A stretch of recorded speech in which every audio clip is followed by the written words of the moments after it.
Assalamualaikum warahmatullahi wabarakatuh. Kali ini saya akan menyajikan tugas terkait dengan review jurnal keberhasilan, kisah sukses sebuah bisnis maupun kegagalan dari sebuah bisnis. Yang pertama akan saya sampaikan terkait keberhasilan pada sebuah bisnis yang dipengaruhi oleh penggunaan internet. Nama judul jurnalnya adalah penggunaan Internet of Things IoT pada e-fishery untuk keberlanjutan aquaculture di Indonesia.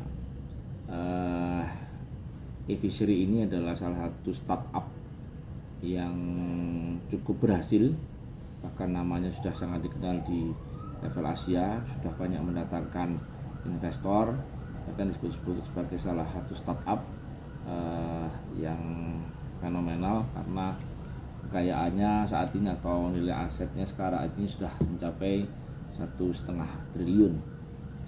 Jurnal ini dibuat oleh Febri Wahyuni Sabran dan Evi Salviana Rusfian dari Magister Ilmu Administrasi dan Kebijakan Bisnis Fakultas Ilmu Administrasi dari Universitas Indonesia.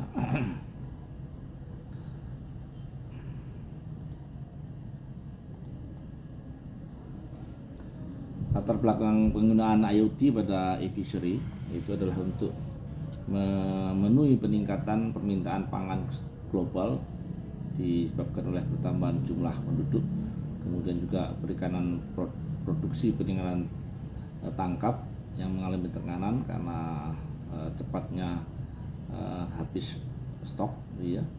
Kemudian didasari oleh solusi potensial, ya, di mana aquaculture tingkat lanjut dengan menggunakan atau memanfaatkan teknologi cloud, IoT, bahkan artificial intelligence.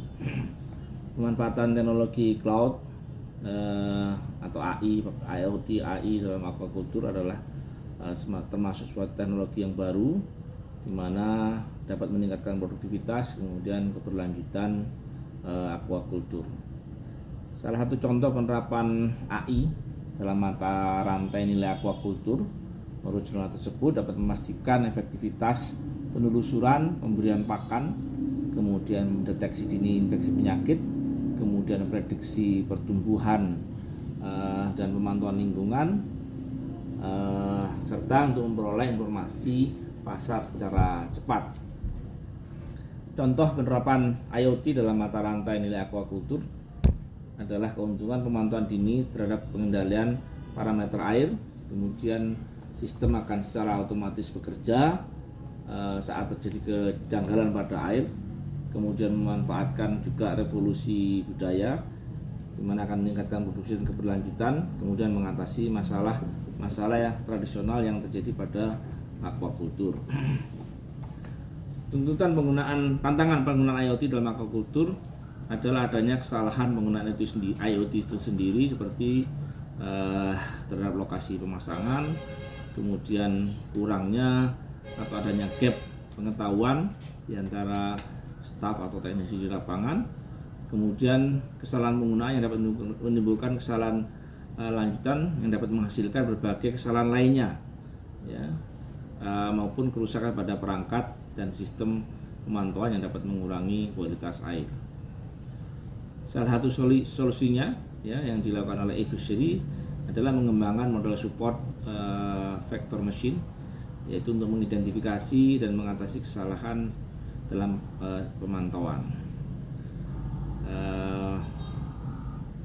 E-fishery ini berbasis di Bandung, ya, dan menjadi penerapan terkemuka penerapan IoT dalam bidang, khususnya dalam bidang aquaculture di Asia, ya.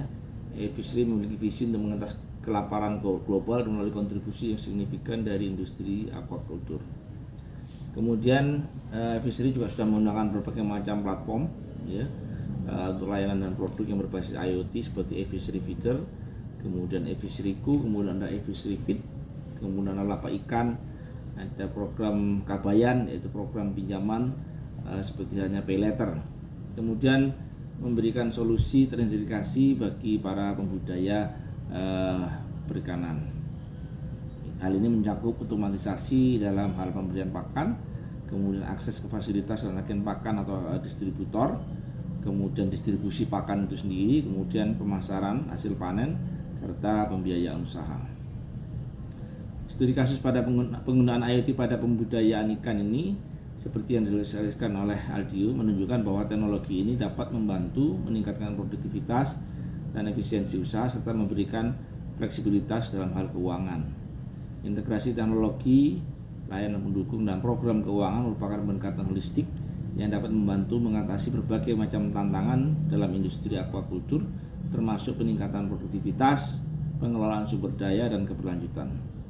Penerapan IoT pada startup e-fishery ini memberikan manfaat otomatisasi, kemudian analisis data, data saintifik, data analisis, kemudian pengambilan keputusan, serta memaksimalkan peran teknologi untuk kemajuan sektor aquaculture. Dapat disimpulkan bahwa IoT memainkan peran kunci dalam meningkatkan produktivitas serta keberlanjutan aquaculture. Studi kasus e-fishery menunjukkan keberhasilan implementasi teknologi IoT di lapangan, dan peran penting e-fishery dapat dirasakan dalam hal pembangunan ekonomi dan ketahanan pangan, khususnya di Indonesia, karena dapat membantu meminimalisir payoff atau dampak kerusakan lingkungan yang ditimbulkan dari aktivitas budidaya perikanan. Kelebihan dari jurnal ini, ya, satu, ini adalah merupakan satu studi kasus yang komprehensif tentang penggunaan teknologi IoT oleh perusahaan e-fishery. Studi kasus ini memberikan wawasan yang lebih mendalam dan konkret tentang implementasi teknologi IoT di industri pertanian maupun peternakan. Kemudian penjelasan metode penelitian yang digunakan sangat rinci, yaitu meliputi penelitian kualitatif dengan metode wawancara, observasi, dan tinjauan dokumen. Kekurangan dari jurnal ini satu, itu tidak memberikan perbandingan dengan teknologi serupa atau metode tradisional dalam sektor aquaculture. Padahal dengan adanya pembanding ini dapat memberikan pemahaman yang lebih baik tentang keunggulan IoT. Yang kedua adalah meskipun ini memberikan gambaran umum tentang manfaat teknologi IoT, tetapi jurnal ini kurang dalam memberikan analisis kritis terhadap tantangan dan risiko yang mungkin terjadi selama implementasi e-fishery dalam penggunaan IoT. Kemudian yang terakhir adalah keterbatasan data-data empiris seperti data statistik yang mendukung klaim-klaim lainnya. Demikian studi kasus, kemudian critical review terhadap satu jurnal yang membahas terkait keberhasilan IoT dalam industri atau keberlanjutan industri aquaculture di Indonesia pada perusahaan startup yang bernama e-fishery. Terima kasih. Assalamualaikum warahmatullahi wabarakatuh.